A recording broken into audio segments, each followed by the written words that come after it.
तपस्या तो सभी करते हैं, किंतु केवल अपने स्वार्थ में। कोई भी ईश्वर को प्राप्त करने के लिए तपस्या नहीं करता।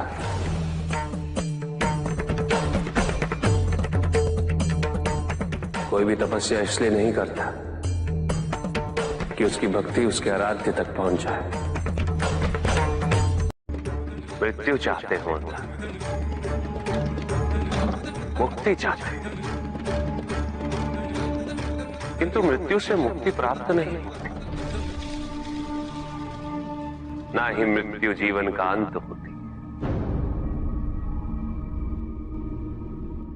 सृष्टि ही जीवन, प्रकाश ही जीवन।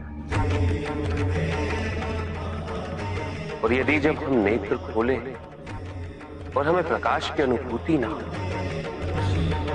तो इसका यह अर्थ नहीं कि प्रकाश कहीं नहीं। प्रकाश है।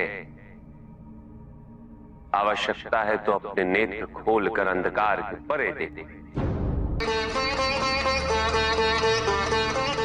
यदि इस संसार में उन्नति तभी संभव है जब इस संसार में समानता हो, बराबरी। यदि कोई सर्वशक्तिशाली ही नहीं रहेगा तो कोई निर्बल नहीं होगा। यदि कोई बड़ा नहीं होगा तो कोई छोटा ही नहीं रह पाएगा। शक्ति के इस संतुलन को संतुलित रखना अनिवार्य है, क्योंकि ईर्ष्यापूर्ण प्रवृत्ति व्यक्तिगत होती है। वो केवल अपने स्वार्थ, अपने उद्धार तक ही सीमित रहती है। ईर्ष्या ही वो विष है जो व्यक्ति के हृदय में ना हारने की महत्वाकांक्षा को जन्म देती। जीतने की इस व्यवस्था से ग्रसित मनुष्य धर्म अधर्म, न्याय अन्याय, उचित अनुचित का ज्ञान भूल जाता है।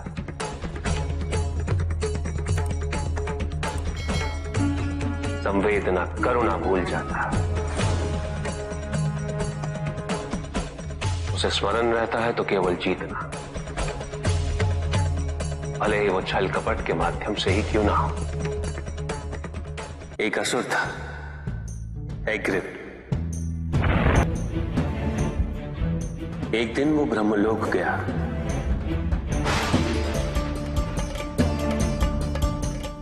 और बड़ी चालाकी से उसने ब्रह्मदेव से चारों वेद प्राप्त कर लिए।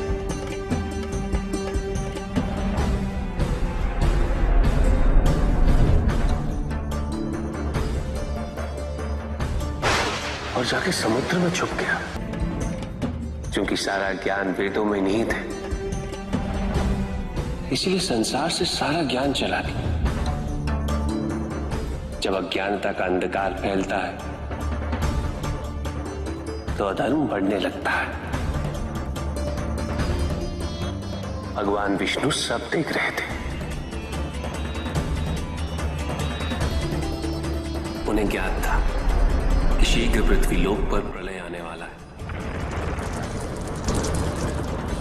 एग्रिप के साथ चारों वेद भी लुप्त होने का भय था।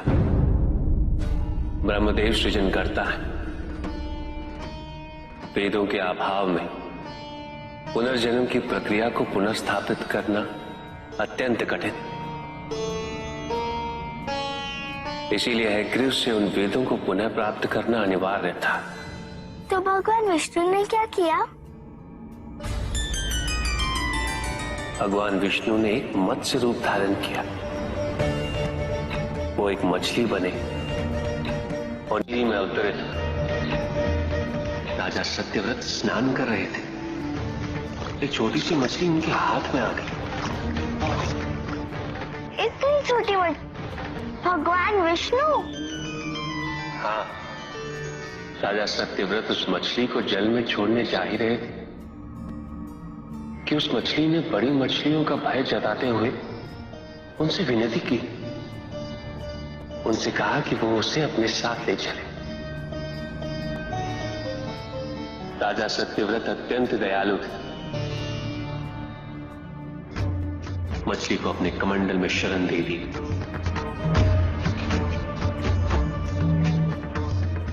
और अपने महल में ले गए। किंतु रात भर में मछली इतनी बड़ी हो गई कि कमंडल में रह पाना उसके लिए संभव ही नहीं था। और उसका बड़ा आकार देखने के पश्चात राजा सत्यव्रत ने उसे कमंडल में से निकालकर एक मटकी में डाल दिया। मटकी में डालने के पश्चात उसका आकार पुनः बड़ा हो गया। तो राजा सत्यव्रत ने उसे मटकी में से निकालकर एक सरोवर में रख दिया।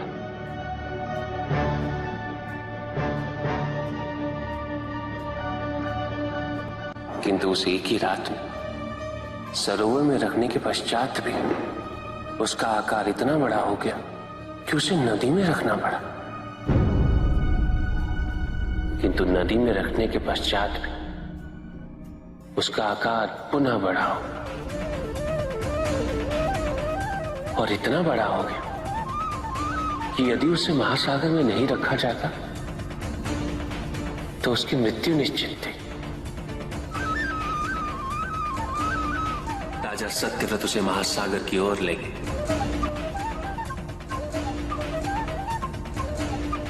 क्योंकि राजा सत्यव्रत तपस्वी थे, ज्ञानी थे, उन्हें आभास हुआ कि ये कोई साधारण मछली नहीं, ये स्वयं साक्षात भगवान विष्णु ही है। भगवान विष्णु राजा सत्यव्रत की उदारता से अत्यंत प्रसन्न थे। इसीलिए उन्होंने राजा सत्यव्रत को मत्स्य रूप धारण करने का कारण बताया। साथ ही उन्होंने सत्यव्रत से कहा कि आज से 7वें दिन प्रलय आएगा, समस्त पृथ्वी जल में समा जाएगी। किंतु आप सप्त ऋषियों के साथ साथ अनाज, वनस्पति व अशुद्धों की प्रत्येक प्रजाति के बीज और प्रत्येक पशु का एक एक जोड़ा लेकर एक विशाल नौका में सवार होकर मेरी प्रतीक्षा कीजिएगा। केवल एक ही स्थान ऐसा होगा जिसकी ऊंचाइयों को जल छू नहीं पाएगी। मैं लौटूंगा और आपको वहां लेके चलूंगा। ऐसा कौन सा स्थान था?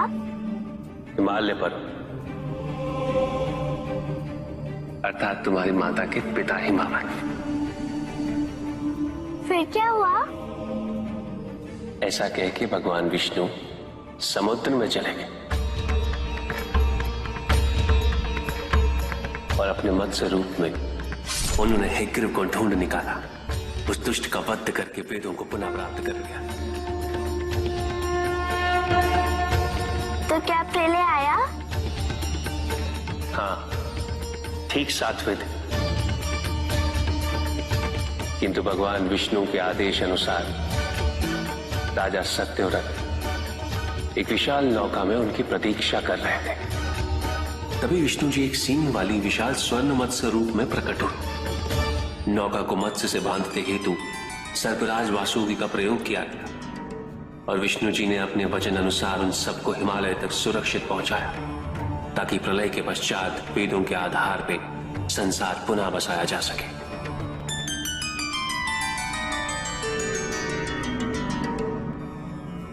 राजा सत्यव्रत मनु कहलाए। मनु अर्थात मानव जाति के प्रणजनक। इसी प्रकार भगवान विष्णु ने न केवल वेदों को पुनः प्राप्त कर अपितु समस्त संसार का कल्याण भी। अर्थात भगवान हर संकट में अपने भक्तों की सहायता अवश्य करते हैं। अस्थिरता तो केवल अविश्वास से आती है, स्थिरता के लिए विश्वास अनिवार्य। विश्वास और शांति की निरंतरता बनाए रखना कैसे संभव है? इस नकारात्मकता का प्रसार हम कैसे रोकें प्रभु? केवल इस जागरूकता से कि सब कुछ अहम से संबद्ध नहीं। जब भी किसी व्यक्ति के कार्य में अहम भाव प्रबल हो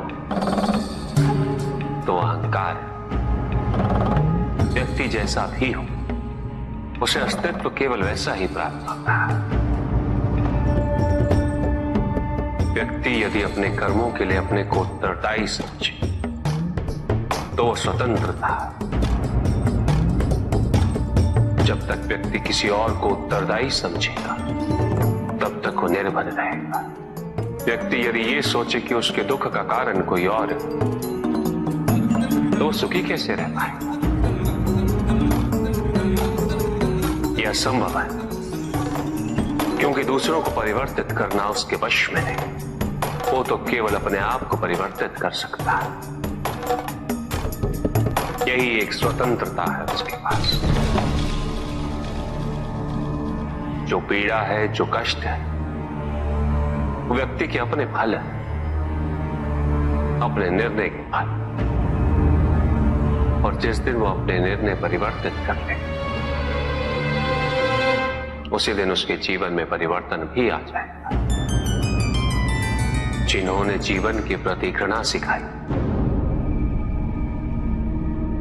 उन सभी व्यक्तियों ने पृथ्वी को नर्क बनाने में अपना योगदान दिया।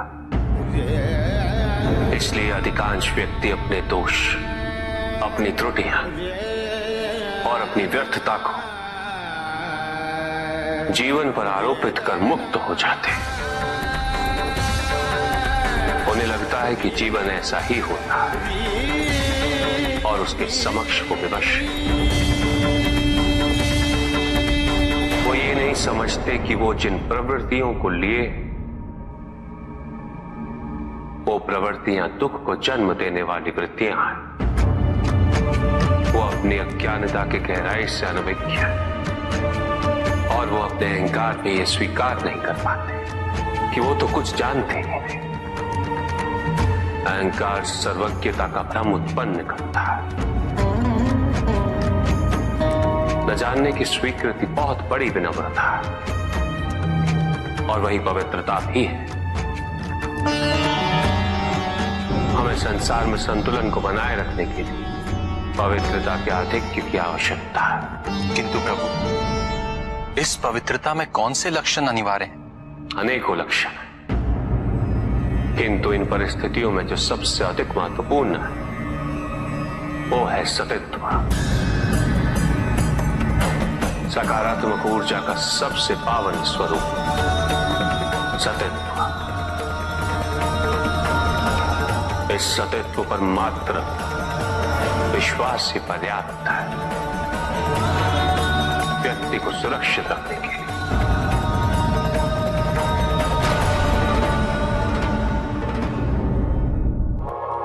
एक बार व्यक्ति सतित्व पर विश्वास कर ले तो नकारात्मकता सदैव के लिए दूर हो जाती है और संतुलन स्थापित होता है। अहंकार तो हानिकारक है ही, किंतु सतित्व पर अहंकार घातक होता है। जहां न अमृत, न विष, न सुख, न दुख, न स्वर्ग, न नरक, वही परम आनंद है। उसी परम आनंद तक की यात्रा है तुम्हारी। ये यात्रा आनंद के सानिध्य की है। ये यात्रा सानिध्य के आनंद की है और इस यात्रा में मैं प्रतिपल तुम्हारे साथ हूं। मुझे ढूंढो मत, केवल पहचानो तुम ही मैं हूं, मैं ही तुम। हर आरंभ का मैं ही अंत हूं और हर अंत सदैव मेरा ही आरंभ होगा। देव देव महादेव शिवा, देव देव महादेव शिवा। चंद्रमा उसी जल में प्रतिबिंबित होता है जो जल शांत स्थिर। यही तो समस्या होती है मन की। मन कभी भी शांत नहीं हो पाता। जहां शांति नहीं वहां कुछ भी नहीं रुकता। समुद्र की लहरों की भांति विचारों का उपद्रव मन को निरंतर स्थिर रखता। कुछ भी सुनने और समझने के लिए मन का मौन रहना आवश्यक है, किंतु मन मौन रहना नहीं जानता। वो तो निरंतर कुछ ना कुछ कहता रहता। प्रतिपद शब्दों का आक्रमण चलता रहता है मन पर, और यही आक्रमण है जिसके कारण व्यक्ति कभी भी शब्दों के परे नहीं जा पाता। जहां जीवन की सत्यता का बोध उसकी प्रतीक्षा कर रहा होता,